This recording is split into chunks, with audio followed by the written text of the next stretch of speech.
El equipo de comunicaciones del Santuario de Jesús Nazareno en Punta Arenas presenta Buenos días, familia. Un espacio de la comunidad católica de Magallanes que llega a usted gracias a Polar Comunicaciones. ¡Feliz domingo!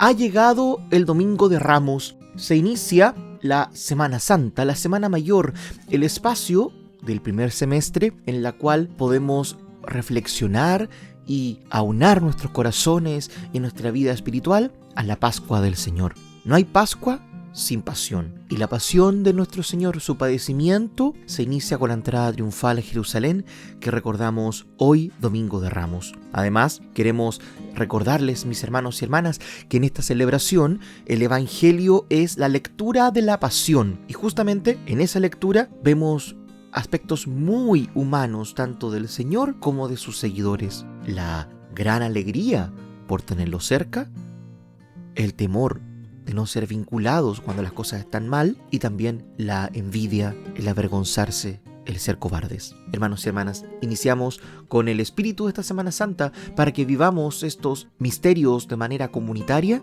con el programa de este domingo.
Catequesis del Papa Francisco sobre el encuentro de Jesús con un hombre rico.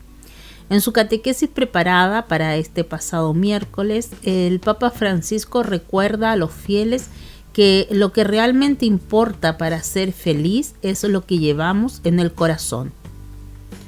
Debido a su delicado estado de salud, esta es la 8ª semana, contando con el parón de los ejercicios espirituales de la Curia Romana, que no hay audiencia general. Sin embargo, al igual que en las ocasiones anteriores, el Vaticano ha difundido hoy el texto de la catequesis preparada por el Santo Padre, desde la Casa Santa Marta, donde continúa con su recuperación desde que salió del Hospital Gemelli el pasado 23 de marzo. Siguiendo el ciclo de catequesis sobre los encuentros que mantuvo Jesús durante su vida pública, el Papa Francisco reflexiona en esta ocasión sobre aquel que mantiene con un hombre rico. A continuación, la catequesis del Papa Francisco. Queridos hermanos y hermanas, hoy nos detenemos en otro de los encuentros de Jesús narrados en los Evangelios. Esta vez, sin embargo, la persona encontrada no tiene nombre. El evangelista Marcos la presenta simplemente como un hombre.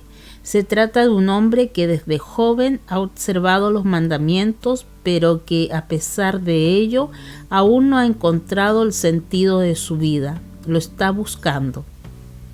Quizá es alguien que no se ha decidido del todo a pesar de parecer una persona comprometida. De hecho, más allá de las cosas que hacemos, de los sacrificios o de los éxitos, lo que realmente importa para ser feliz es lo que llevamos en el corazón. Si un barco debe zarpar y dejar el puerto para navegar en mar abierto, puede ser un barco maravilloso con una tripulación excepcional. Pero si no se levanta los lastres y las anclas que lo mantienen firme, nunca podrá partir. Este hombre se construyó un barco de lujo, pero se quedó en el puerto. Mientras Jesús va por el camino, este hombre corre hacia él, se arrodilla ante él y le pregunta: Maestro bueno, ¿qué debo hacer para heredar la vida eterna? Observemos los verbos. ¿Qué debo hacer para tener en herencia la vida eterna? Como la observancia de la ley no le ha dado la felicidad y la seguridad de ser salvado, se dirige al Maestro Jesús. Lo que llama la atención es que este hombre no conoce el vocabulario de la gratuidad. Todo parece debido. Todo es una obligación. La vida eterna es para él una herencia, algo que se obtiene por derecho a través de una meticulosa observancia de los compromisos. Pero en una vida vivida así, aunque ciertamente a fin de bien, ¿qué espacio puede tener el amor? Como siempre, Jesús va más allá de las apariencias. Si por un lado, este hombre pone ante Jesús su buen currículum, Jesús va más allá y mira en su interior. El verbo que usa Marcos es muy significativo. Lo miró con amor. Precisamente porque Jesús mira en el interior de cada uno de nosotros. Nos ama tal como somos realmente. ¿Qué habrá visto de hecho en el interior de esta persona? ¿Qué ve Jesús cuando mira en nuestro interior y nos ama, a pesar de nuestras distracciones y nuestros pecados? Ve nuestra fragilidad, pero también nuestro deseo de ser amados tal como somos. Mirándolo en su interior, dice el Evangelio, lo miró con amor. Jesús ama a este hombre antes de haberle dirigido la invitación a seguirlo. Lo ama tal como es. El amor de Jesús es gratuito, exactamente lo contrario de la lógica del mérito que atormentaba a esta persona. Somos realmente felices cuando nos damos cuenta de que somos amados así, gratuitamente por gracia. Y esto también vale en las relaciones entre nosotros. Mientras intentemos comprar el amor o mendigar afecto, esas relaciones nunca nos harán sentir felices. La propuesta que Jesús le hace a este hombre es cambiar su forma de vivir y de relacionarse con Dios. Jesús reconoce que dentro de él, como en todos nosotros, hay algo que falta. Es el deseo que llevamos en el corazón de ser queridos. Hay una herida que nos pertenece como seres humanos, la herida a través de la cual puede pasar el amor. Para llenar este vacío no hay que comprar reconocimiento, afecto, consideración. En cambio, hay que vender todo lo que nos pesa para liberar nuestro corazón. No sirve de nada seguir quedándonos con las cosas, sino más bien dar a los pobres, poner a disposición, compartir. Finalmente Jesús invita a este hombre a no quedarse solo, lo invita a seguirlo, a estar dentro de una relación, a vivir una relación. Solo así de hecho será posible salir de la anonimidad. Podemos escuchar nuestro nombre solo dentro de una relación en la que alguien nos llama. Si nos quedamos solos, nunca oiremos pronunciar nuestro nombre y seguiremos siendo alguien, anónimos. Quizá hoy, precisamente porque vivimos en una cultura de autosuficiencia e individualismo, nos descubrimos más infelices, porque ya no oímos pronunciar nuestro nombre por alguien que nos quiere gratuitamente. Este hombre no acoge la invitación de Jesús y se queda solo, porque los lastres de su vida lo retienen en el puerto. La tristeza es la señal de que no ha logrado partir. A veces pensamos que son riquezas y en cambio son solo pesos que nos están bloqueando. La esperanza es que esta persona, como cada uno de nosotros, tarde o temprano pueda cambiar y decidir ir mar adentro. Hermanas y hermanos, encomendemos al corazón de Jesús a todas las personas tristes e indecisas, para que puedan sentir la mirada del amor del Señor, que se conmueve al mirar con ternura dentro de nosotros. ¿Qué recuerda la Iglesia Católica cada día de la Semana Santa? La Enciclopedia Católica señala que la Semana Santa es aquella que precede a la gran festividad de la Resurrección, el Domingo de Pascua. Estos 7 días son claves porque cada uno nos lleva a meditar sobre la pasión de Cristo de una manera especial. Aquí te la explicamos. Domingo de Ramos. La Semana Santa inicia con el Domingo de Ramos. De acuerdo al Misal Romano, en su versión de México, en este día la Iglesia recuerda la entrada de Cristo el Señor en Jerusalén para consumar su misterio pascual. El misal indica que se debe conmemorar de este hecho. Para ello, los fieles y el sacerdote se reúnen generalmente fuera del templo. Allí bendicen las palmas y luego se camina en procesión hasta la iglesia. En el Evangelio se proclama la lectura de la Pasión del Señor, cuando se lee que Jesús expiró. Todos se arrodillan y hacen una breve pausa en silencio. Lunes Santo. El lunes santo es llamado lunes de autoridad. La red de librerías paulinas señala que en este día se recuerda y conmemora la unción de Jesús en la casa de Lázaro. En el Evangelio se lee que María, hermana de Lázaro, unge los pies del Maestro con un perfume carísimo y Jesús corrige con autoridad a Judas Iscariote sobre el sentido de este gesto.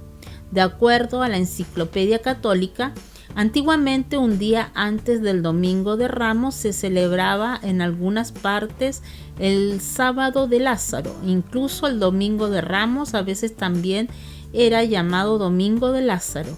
Al parecer, la liturgia actual ha querido conservar esta tradición en el Lunes Santo. Martes Santo. El martes santo es considerado el martes de la controversia. En el Evangelio, tomado de San Juan, se lee que Jesús anuncia a sus discípulos que uno de ellos los va a traicionar y Judas abandona el grupo. Además, el Señor profetiza a Pedro que lo iba a negar antes de que cante el gallo. Los apóstoles quedaron consternados. Miércoles Santo. El miércoles santo es el día de la traición.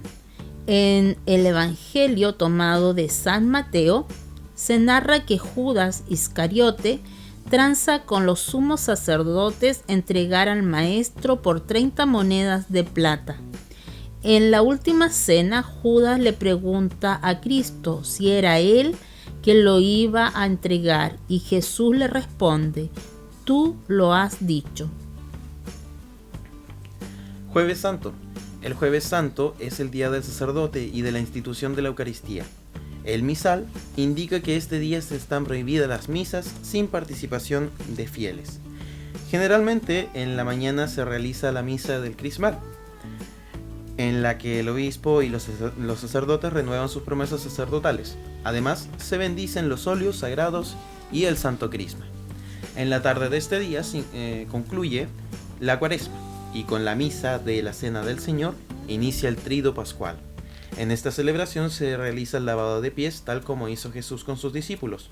Al finalizar se traslada el Santísimo Sacramento al lugar de la reserva. El altar se queda sin manteles ni candeleros y se retiran o se cubren todas las cruces. Viernes Santos. El misal señala que en este día no se celebra ningún sacramento. salvo la penitencia y la unción de los enfermos. Por lo tanto, no hay misas. Cerca de las 15 horas o en un horario posterior se realiza la celebración de la Pasión del Señor. El sacerdote se postra rostro en tierra ante el altar. Más adelante se hace la oración universal y se adora la cruz. Para la comunión se le pone mantel y un corporal al altar. El sacerdote retira las hostias consagradas del lugar de la reserva y posteriormente reparte la comunión a los fieles.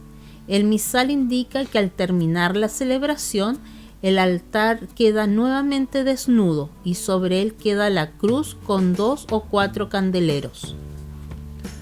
Sábado Santo. El misal especifica que en este día tampoco se celebra ningún sacramento, salvo la penitencia y la unción de los enfermos. No se puede dar la comunión, pero sí el viático, comunión en peligro de muerte.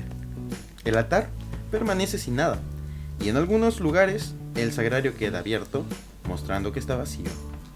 El Sábado Santo es el día de la espera y de la esperanza. La Iglesia Católica medita el descenso de Cristo a los infiernos y aguarda su resurrección con ayuno y oración. De esta manera, el sábado por la tarde concluye la Semana Santa. Hay que añadir que el Sábado Santo es a veces denominado como Sábado de Gloria, por lo que se celebra esa noche. Domingo de Resurrección.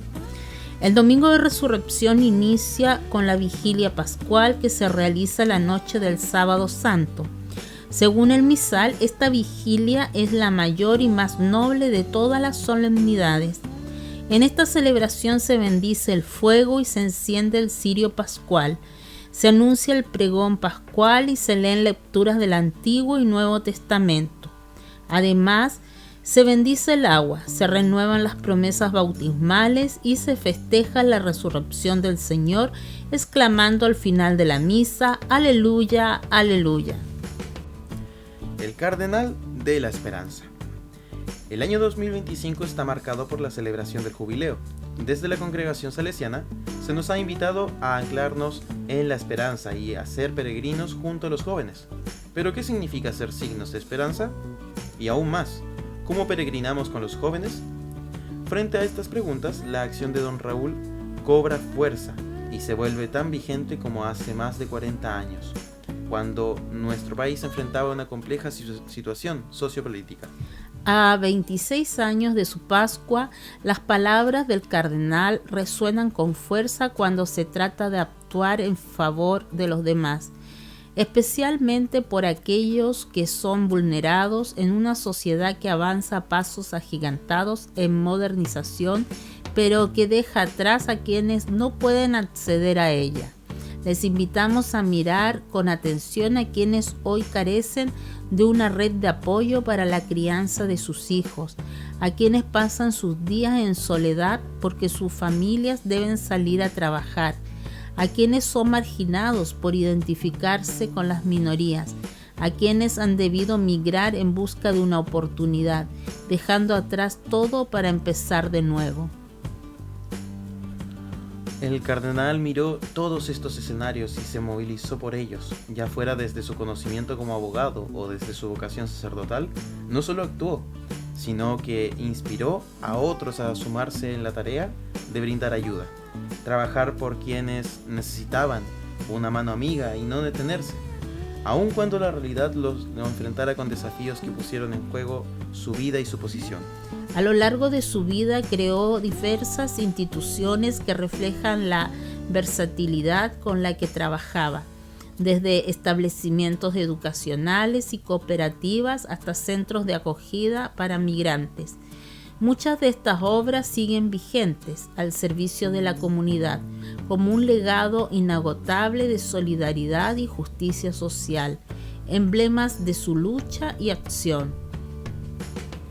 A pesar de los desafíos que enfrentó y las exigencias que soportó, Don Raúl jamás bajó los brazos ni perdió la fe en la construcción de un país más justo y digno. Por eso su vida y rol de pastor de la Iglesia Católica es un símbolo de esperanza. Transformó un sueño en una guía para la acción y con metas claras y una búsqueda inquebrantable de la defensa de los derechos humanos y la dignidad de las personas. Que su ejemplo nos inspire en nuestro quehacer diario. Sigamos su senda manteniendo viva la esperanza y comprometiéndonos activamente con quienes más lo necesitan. La solidaridad y la justicia social no son solo valores, sino acciones concretas que pueden transformar vidas. Hoy, más que nunca, el llamado es a mirar con el corazón y hacer de nuestro trabajo un reflejo del legado del cardenal Raúl Silva Enríquez. Educar es un acto de amor y esperanza para el bien común. Ante el paro de docentes en la región de Magallanes, el Departamento de Educación del Obispado de Punta Arenas hace un urgente llamado al diálogo y a la cooperación entre las partes en conflicto. En un contexto donde la educación enfrenta desafíos significativos, es imperativo reconocer y valorar el papel de los educadores, así como asegurar el derecho a la educación de los miles de niños y niñas afectados.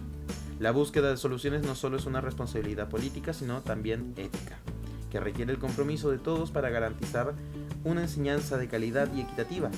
Educar es un acto de amor que trasciende diferencias y en este proceso el bien común debe prevalecer. Frente al paro de los docentes del Servicio Local de Educación Pública en la región de Magallanes, como Departamento de Educación del Obispado de Punta Arenas, junto a los profesores de religión católica, hacemos un llamado urgente para que desde una apertura y actitud dialogante se puedan abrir caminos de acercamientos para resolver los puntos de desencuentro entre ambas partes en conflicto. Se trata de un ejercicio cívico que está en el corazón de la vida democrática y por lo mismo hay una corresponsabilidad de las partes en respetar tanto los acuerdos como las diferencias en la búsqueda de soluciones. Esta mutua búsqueda de acuerdos supone reconocer las demandas de unos y las respuestas de otros, aunque no siempre se cumple con las expectativas deseadas. Es importante tener en cuenta que en el proceso de diálogo deben manifestarse con claridad los compromisos que se asuman, con los plazos definidos y recursos concretos que benefician a la educación pública. En este conflicto, la responsabilidad política de las autoridades y de los dirigentes gremiales es también una responsabilidad ética que garantice las mínimas condiciones que permitan restituir el derecho a la educación a los miles de niños y niñas de nuestra región, afectados por esta paralización. Creemos que ante la falta de acuerdos se siguen agravando en nuestra región las desigualdades de acceso a las oportunidades que todos los y las estudiantes requieren para su formación y desarrollo integral. Hay consenso en la comunidad magallánica que una educación de calidad pasa por la valoración de los educadores y educadoras de nuestras escuelas y liceos, especialmente de aquellos que cumplen su misión en sectores más vulnerables y zonas extremas. También reconocemos que es responsabilidad de los gobiernos apoyar a sus profesores y estos a su vez tienen una responsabilidad pedagógica y ética con los estudiantes y sus familias. Pedimos a las autoridades y a los dirigentes gremiales no escatimar recursos para buscar soluciones concretas y compromisos reales para fortalecer la educación pública. Educar es siempre un acto de amor y esperanza, fundado en la capacidad de escuchar, dialogar y buscar el bien común.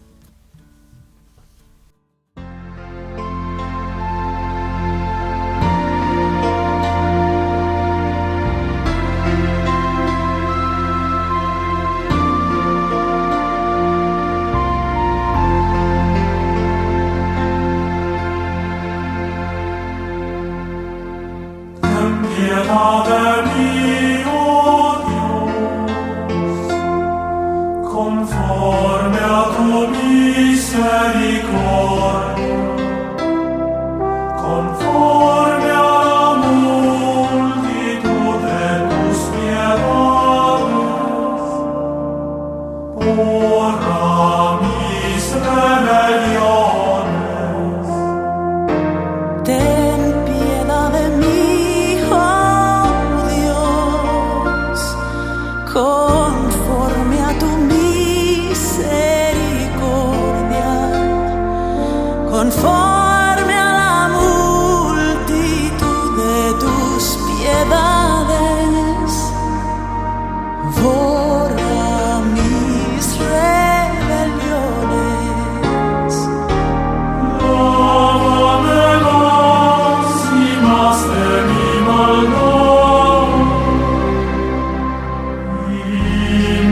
de mi pecado. Lávame lágrimas de mi maldad y límpiame de mi pecado.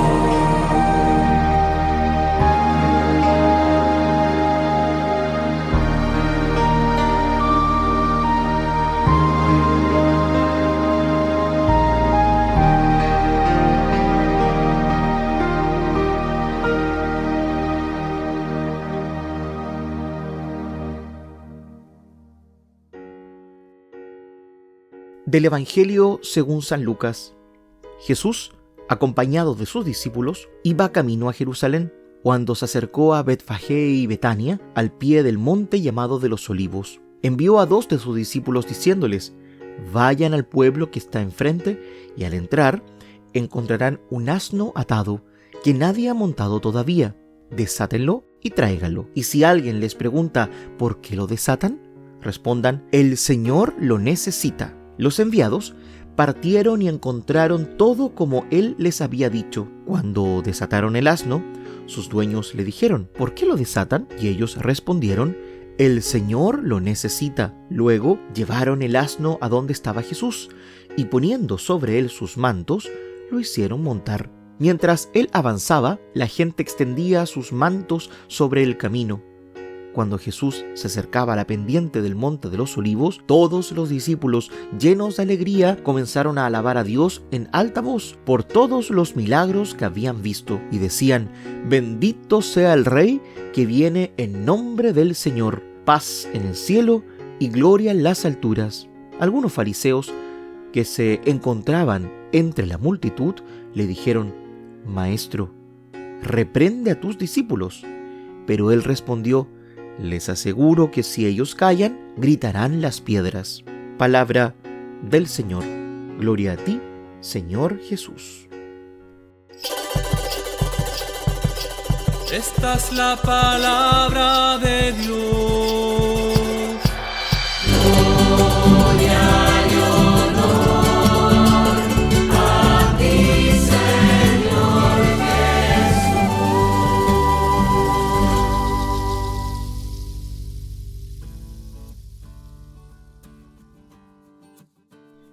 El Domingo de Ramos es el acontecimiento que nos conduce a la Semana Santa, donde Jesús se encamina a la culminación de su vida terrena.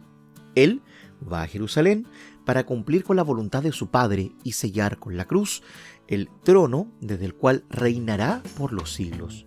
Durante este recorrido, Jesús ha manifestado su misericordia y el perdón, acogiendo a los pecadores, rescatando a los extraviados y ayudando a los más débiles y discriminados. Pero también ha sido objeto de alegría su anuncio, y así lo han experimentado quienes han sido sanados y tocados por su amor. En el itinerario de este viaje, la alegría y el júbilo de su mensaje han sido lo que despierta la fe de los hombres que encuentran el sentido de la vida en su propia palabra. Así se describe cómo el Mesías lleva a cumplimiento la promesa de la bendición de Dios que había hecho a Abraham, el padre de todos los creyentes. Dice en Génesis: haré de ti una gran nación, te bendeciré.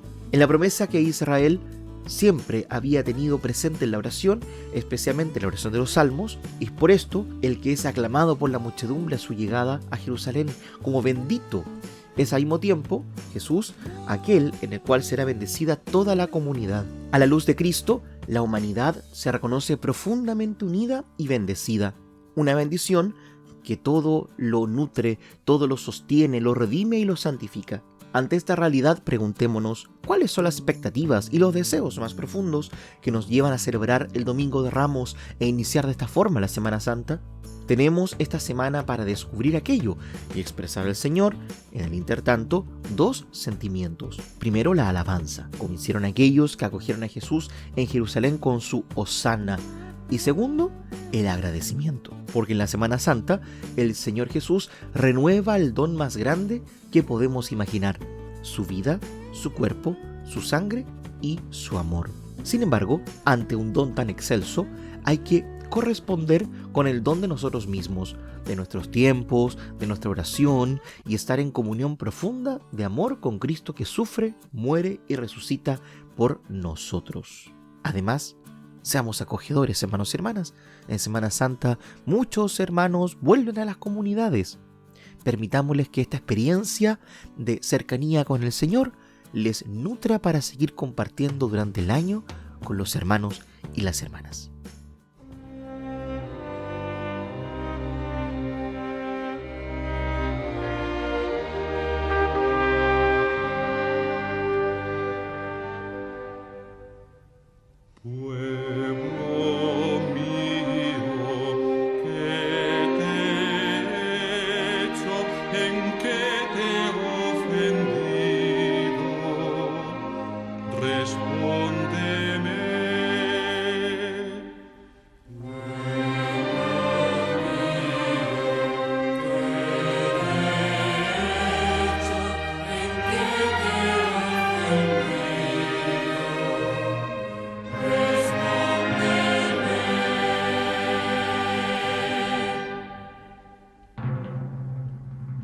Yo te saqué de Egipto, tú preparaste una cruz para tu Salvador.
Yo te guié 40 años por el desierto, te alimenté con el maná, te introduje en una tierra excelente.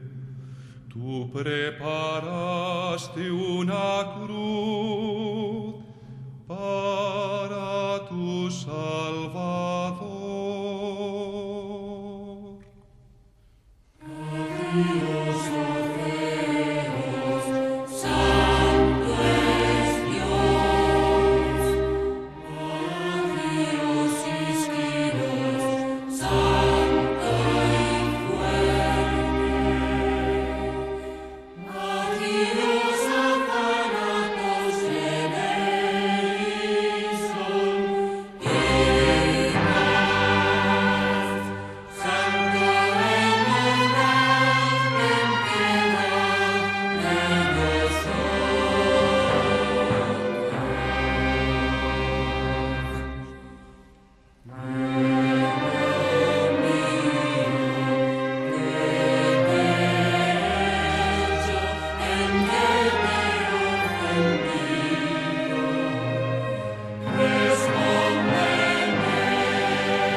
¿Qué más pude hacer por ti?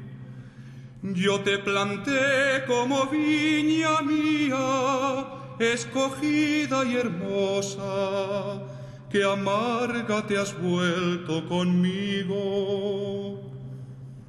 Para mi sed me diste vinagre, con la lanza traspasaste el costado a tu Salvador.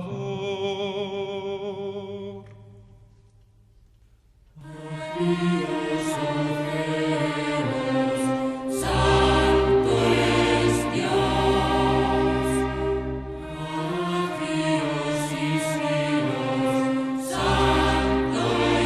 fuerte.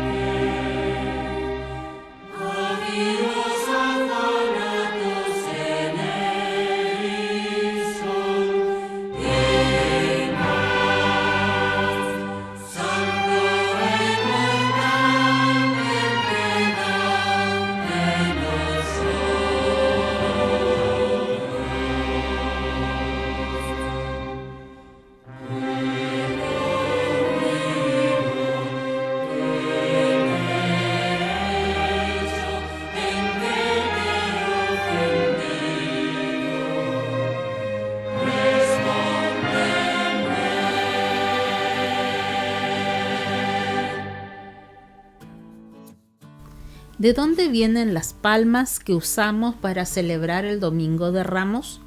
Cada año, previo a la misa del Domingo de Ramos, los fieles participan de la procesión y bendición de las palmas con las que se recuerda la entrada triunfal de Jesús en Jerusalén.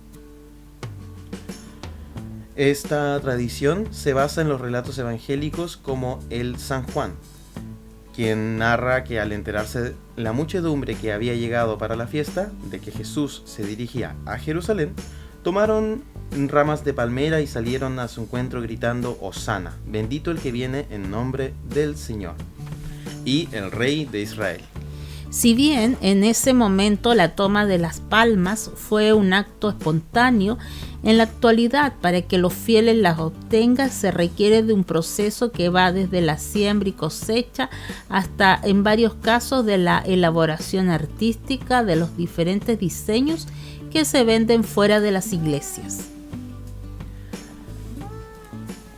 En todo el mundo se estima que existen unas 2.600 especies de palmas. La planta de la que se obtienen las hojas para el Domingo de Ramos se llama palma de cera, o también conocida como Ceroxylon quinduyense, el cual es su nombre científico, y suele crecer en climas tropicales o subtropicales. Para obtener las hojas de palma, el proceso previo puede demorar hasta un año, y antiguamente, debido a las distancias, las iglesias atravesaban dificultades para conseguirlas, por lo que la sustituían por plantas locales como el olivo o el sauce. En países como Estados Unidos y Canadá hay actualmente empresarios que se dedican a cosecharlas de manera sostenible. Uno de ellos es Peter Munley. Munley explicó a la CNA, la agencia en inglés de la EWTN News, que en Estados Unidos las palmas de cera se cosechan en Florida, Texas, California y otras regiones del sur del país, y son enviadas a cerca de 18.000 iglesias en todo el país.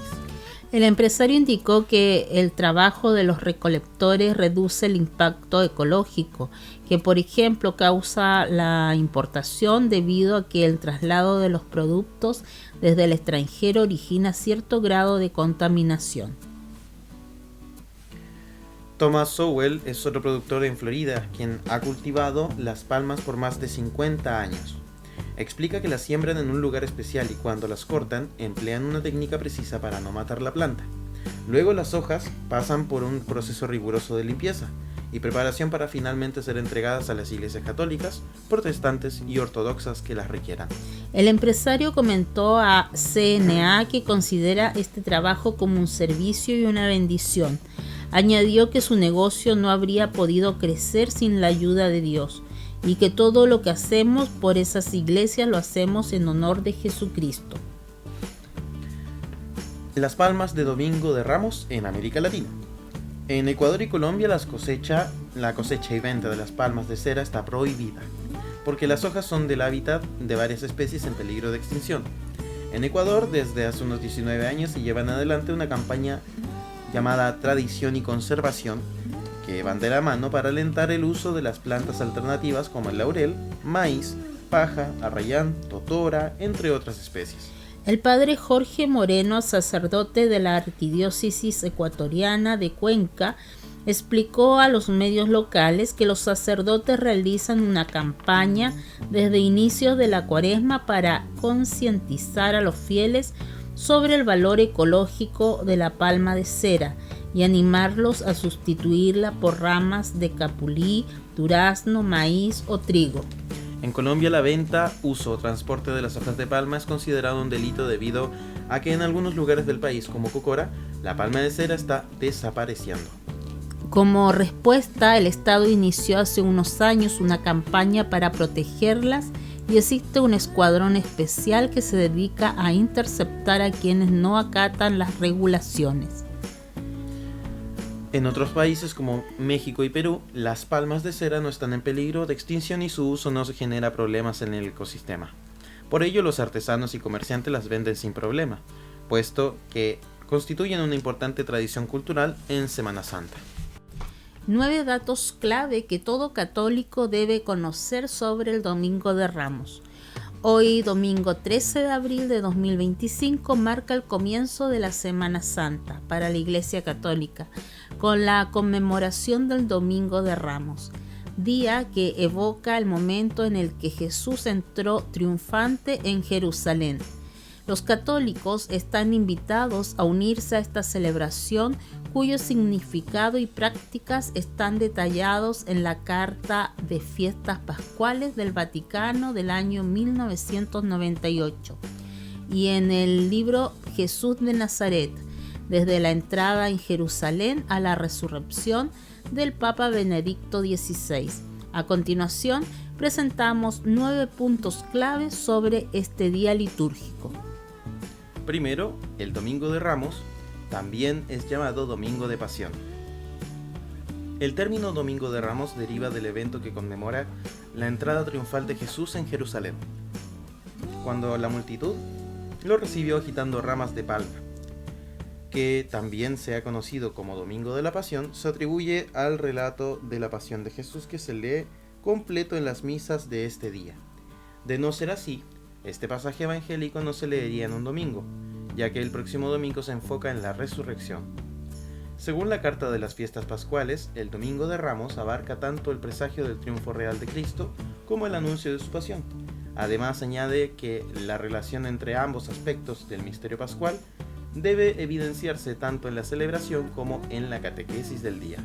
Segundo, en Domingo de Ramos se lleva a cabo una procesión antes de la misa. La procesión se lleva a cabo una vez, usualmente antes de la misa, con mayor asistencia, ya sea el sábado o el domingo. Durante la procesión, los fieles imitan las aclamaciones y gestos de los niños hebreos que salieron a recibir al Señor, entonando el ferviente Hosana, describe la Carta de Fiestas Pascuales. Tercero, se pueden llevar palmas u otras plantas durante la procesión del Domingo de Ramos. No es necesario utilizar exclusivamente hojas de palma en la procesión. También se pueden emplear otras plantas locales como el olivo, el sauce, el abeto y otros árboles. Según el Directorio sobre la Piedad Popular y la Liturgia, a los fieles les gusta conservar en sus hogares y a veces en el lugar de trabajo los ramos de olivo o de otros árboles que han sido bendecidos y llevados en la procesión. Cuarto, los fieles deben comprender el significado de la celebración y recibir instrucción. Según el mismo Directorio sobre la Piedad Popular y la Liturgia, los fieles deben ser instruidos sobre el significado de esta celebración para que puedan captar su significado. Debe recordarse oportunamente que lo importante es la participación en la procesión y no solo la obtención de hojas de palma o de olivo, que tampoco deben mantenerse como amuletos, ni por razones terapéuticas o mágicas para disipar los malos espíritus o para evitar el daño que causan en los campos o en los hogares, indica el texto. Quinto, Jesús reclama el derecho de los reyes en la entrada triunfal a Jerusalén. En su libro Jesús de Nazaret, desde la entrada en Jerusalén a la resurrección, el Papa Benedicto XVI explicó que Jesucristo reclamó el derecho de los reyes al demandar modos de transporte particulares. El uso de un animal, el burro, en el que nadie se había sentado antes, señala este derecho real. Jesús deseaba que su camino y acciones fueran entendidos en términos de las proezas del Antiguo Testamento cumplidas en su persona. Sexto, los peregrinos reconocieron a Jesús como su rey mesiánico.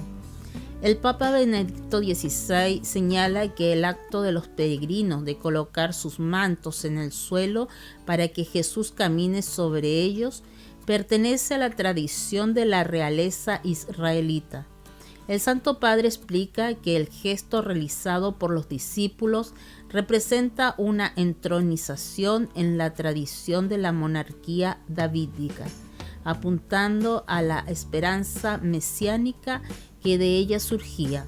Los peregrinos, continúa, toman rama de los árboles y entonan versos del Salmo 118, palabras de bendición de la liturgia de los peregrinos de Israel, que en sus labios se transforman en una proclamación mesiánica.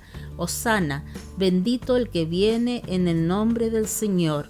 Bendito sea el reino de nuestro Padre David que viene. Hosana en lo más alto. Séptimo, Domingo de Ramos. Hosana es un grito de júbilo y una oración profética. En el tiempo de Jesús, esta palabra tenía matices mesiánicos. En la aclamación se expresan las emociones de los peregrinos que acompañan a Jesús y a sus discípulos. La alabanza alegra a Dios en el momento de la entrada procesional, la esperanza de que la hora del Mesías había llegado. Al mismo tiempo era una oración que indicaba que el reinado davídico, y por lo tanto el reinado de Dios sobre Israel, sería restablecido. Octavo, la multitud que aplaudió la llegada de Jesús no es la misma que exigió su crucifixión. En su libro, el Papa Benedicto XVI argumenta que en los 3 evangelios sinópticos, así como en el de San Juan, se deja en claro que quienes aplaudieron a Jesús en su entrada a Jerusalén no fueron sus habitantes, sino las multitudes que lo acompañaban e ingresaron a la ciudad santa con él. Este punto se hace más claro en el relato de Mateo, en el pasaje que sigue al Hosana dirigido a Jesús. Cuando entró en Jerusalén, toda la ciudad se agitó diciendo: ¿quién es este? Y las multitudes decían: este es el profeta Jesús de Nazaret de Galilea. Las personas habían oído hablar del profeta de Nazaret, pero no parecía tener ninguna importancia para Jerusalén, y la gente allí no lo conocía. Noveno, el relato de la Pasión goza de una especial solemnidad en la liturgia. La carta de fiestas pascuales señala en el numeral 33: es aconsejable que se mantenga la tradición en el modo de cantarla o leerla, es decir, que sean 3 personas que hagan las veces de Cristo, del narrador y del pueblo. La Pasión ha de ser proclamada ya por diáconos o presbíteros, ya en su defecto por lectores, en cuyo caso la parte correspondiente a Cristo se reserva al sacerdote.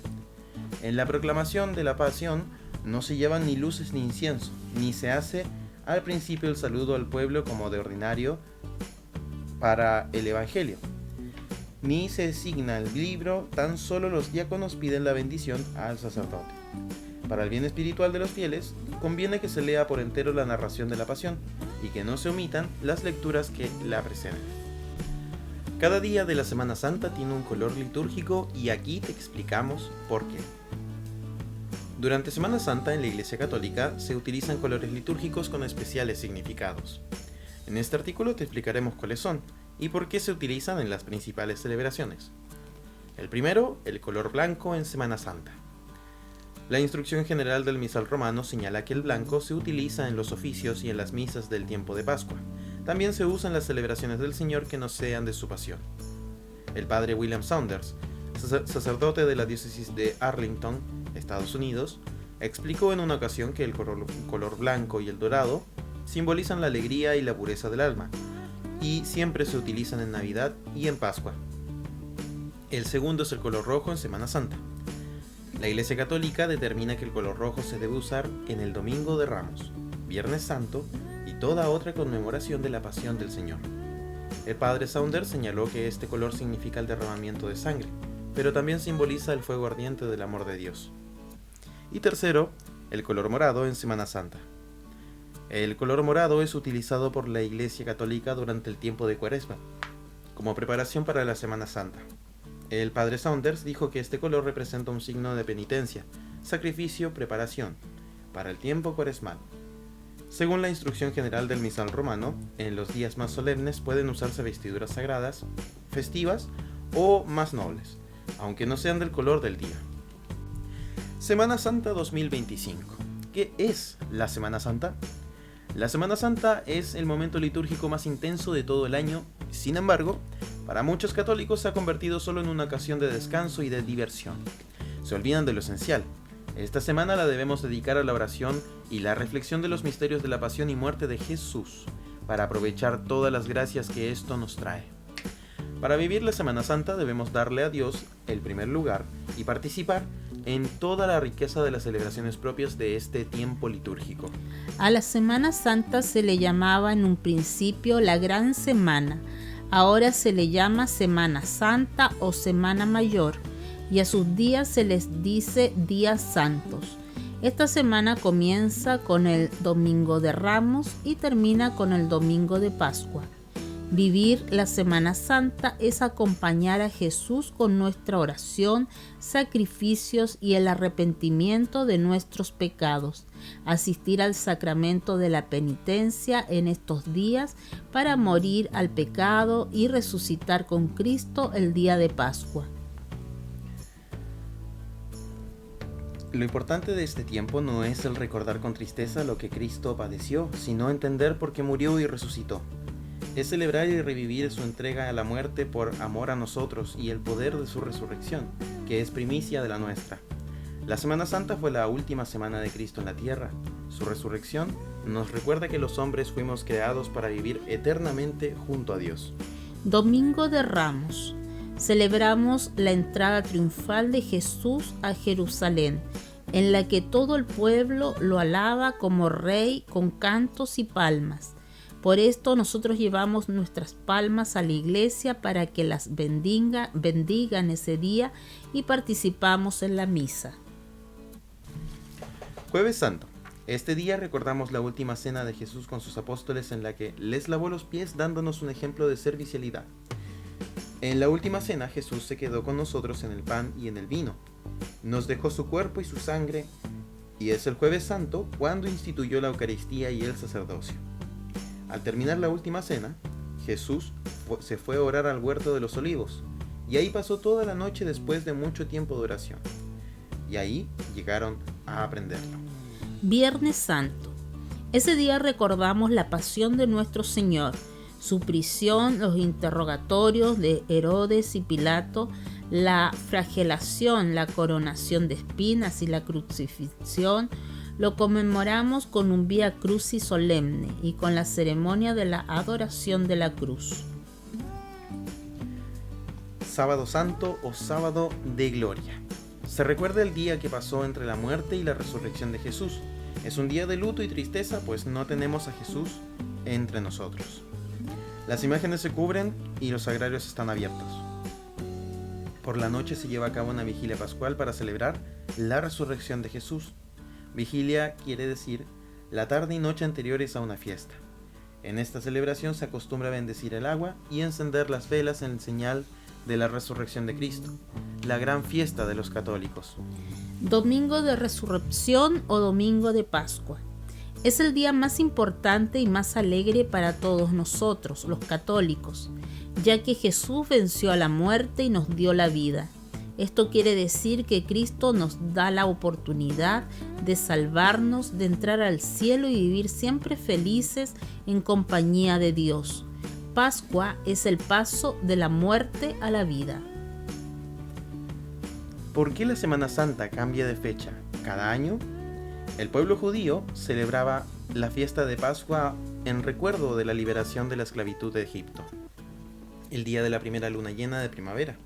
Esta fecha la fijaban en base al año lunar y no al año solar de nuestro calendario moderno. Es por esta razón que cada año la Semana Santa cambia de día, pues se le hace coincidir con la luna llena. En la fiesta de Pascua los judíos se reunían a comer cordero asado y ensaladas de hierbas amargas, recitar bendiciones y cantar salmos. Brindaban por la liberación de la esclavitud. Jesús es el nuevo Cordero Pascual que nos trae la nueva liberación del pecado y de la muerte. Sugerencias para vivir la Semana Santa. Asistir en familia o a los oficios y ceremonias propias de la Semana Santa porque la vivencia cristiana de estos misterios debe ser comunitaria. Se puede organizar una pequeña representación acerca de la Semana Santa. Poner algún propósito concreto a seguir para cada uno de los días de la Semana Santa, elaborar unos cartelones en los que se escriba acerca de los días de la Semana Santa y algunas ideas importantes acerca de cada uno de los días. Hermanos y hermanas, el semanario El Amigo de la Familia nos trae las siguientes informaciones. En la página 1, los horarios de las diversas comunidades para esta Semana Santa. Queremos destacar los horarios del Santuario de Jesús Nazareno. Este Jueves Santo, a las 20 horas, tenemos la misa de la Cena del Señor. Luego, a las 0 horas, iniciando en el primer minuto el Viernes Santo, la procesión del silencio, para que a las 3 de la tarde tengamos el Santo Rosario y a las 4 la liturgia de la Pasión, para luego a las 5:30 descender al centro y vivir como diócesis en este año jubilar el Vía Crucis. El día sábado santo, la vigilia pascual será en el santuario a las 20 horas y el domingo de resurrección a las 4 de la tarde, la misa del día de Pascua. Queremos también recordar, este miércoles santo a las 7 de la tarde es la renovación de las promesas sacerdotales y bendición de los óleos y consagración del crisma. Misa única en la iglesia de Magallanes a las 7 de la tarde. En la página 2. Este año vivimos el primer Día Nacional de Gabriela Mistral. El pasado lunes 7 de abril, la profesora Alejandra Velasco Contreras escribe el texto Gabriela nos quedó grande. Una invitación a leer esta reflexión en los 80 años del reconocimiento del Premio Nobel a nuestra poeta Gabriela Mistral. En la página 3, nuevo secretario canciller y secretario notario del obispado. Se dividen estas funciones que durante varios años las llevó en su misión el diácono Oscar Núñez, ahora con un secretario canciller que es don Carlos Díaz Villarroel y un secretario del obispo y notario del obispado que es Fernando Venegas Osorio. En la misma página 3, bendición de los primeros básicos 2025 en el Liceo María Auxiliadora, un legado de amor y servicio. También, celebración de fe es la entrega del credo a los niños de la catequesis en la parroquia Cristo Obrero. De igual forma, se destaca la bienvenida al nuevo pastor luterano en Magallanes. El obispo lo saluda durante la presentación del Vía Crucis que hizo la agrupación croata, que esta semana estuvo en nuestra catedral. En el Colegio Perfor se viven las misas didácticas que lleva adelante el párroco de Fátima, el padre Bernardo Ostudillo.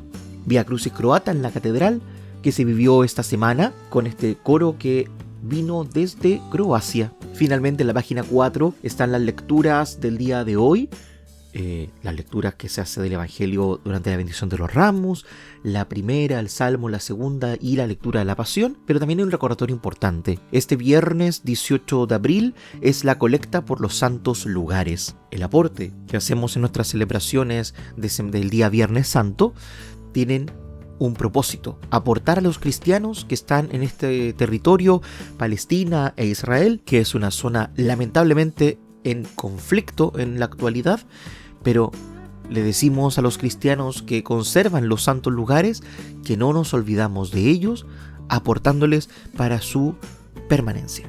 Hermanos y hermanas, nos despedimos, pero con la invitación presentada a cada una y cada uno de ustedes. Hoy, Domingo de Ramos, la comunidad del Santuario de Jesús Nazareno, como todos los años, desde hace ya al menos 12, 13 años, se reúne en la Plaza de Villa del Mar, justamente en el espacio que es el centro de nuestra población, para que allí, con la imagen de Jesús Nazareno, a las 3 de la tarde podamos bendecir los ramos e ir en procesión hasta nuestro santuario. Un Domingo de Ramos del año 2000 se celebraba la primera misa en nuestra pequeña capilla elevada a comunidad, después de casi 20 años de trabajo silencioso y que se notaba desde la casa de la familia Unquén, luego desde la parroquia de Fátima, logró tener su templo propio. Desde esa misa ya son 25 años. Hermanos y hermanas, nos encontramos hoy Domingo de Ramos a las 3 de la tarde en la Plaza de Villa del Mar para que a las 4 de la tarde celebremos juntos la Eucaristía en nuestro santuario. Que el Señor os bendiga a todos. El equipo de comunicaciones del Santuario de Jesús Nazareno en Punta Arenas presentó Buenos Días Familia, un espacio de la Comunidad Católica de Magallanes que llega a usted gracias a Polar Comunicaciones. Esperamos encontrarnos con usted la próxima semana.